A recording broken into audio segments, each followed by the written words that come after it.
વલસાડ વહીવટીતંત્ર દ્વારા ભવ્ય તિરંગા યાત્રા યોજાઈ હતી। જિલ્લા પંચાયત પ્રમુખની સાથે વલસાડ ધારાસભ્ય ભરતભાઈ પટેલ, કલેક્ટર ભવ્ય વર્મા, જિલ્લા વિકાસ અધિકારી અતિરાગ ચપલોત અને જિલ્લા પોલીસ અધિક્ષક ડોક્ટર કરણરાજ વાઘેલાએ લીલી ઝંડી આપી તિરંગા યાત્રાને પ્રસ્થાન કરાવ્યું હતું। હજારો વલસાડવાસીઓએ ઉપસ્થિત રહી સમગ્ર વાતાવરણને તિરંગામય બનાવ્યું હતું। સમગ્ર શહેર દેશભક્તિના રંગમાં રંગાયું હતું।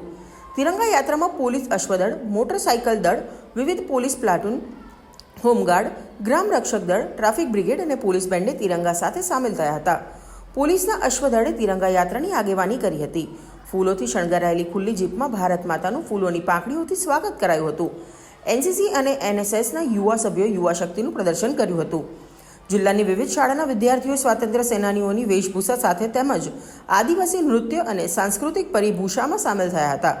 યાત્રાનું ઠેર ઠેર ફૂલોની પાંખડીઓ દ્વારા યાત્રાનું સ્વાગત કરાયું હતું।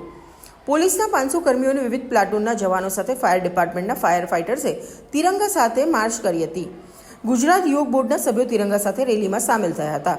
તિરંગા યાત્રામાં 3500થી 4000 લોકોએ તિરંગા યાત્રામાં ઉત્સાહભેર ભાગ લીધો હતો।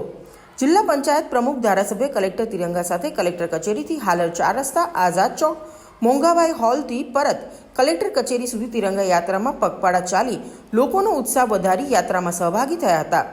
જિલ્લા વિકાસ અધિકારી અને પોલીસ અધિક્ષક સહિત અનેક અધિકારી કર્મચારીઓ તિરંગો લહેરાવી યાત્રામાં જોડાયા હતા।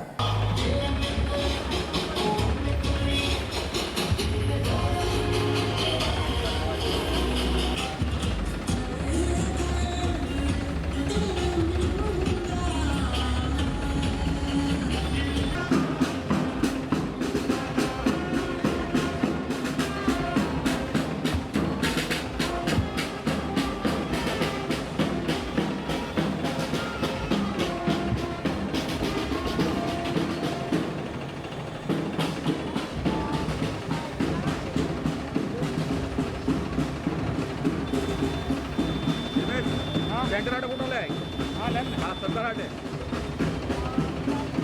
సత్తలకు పడిపోయిన పని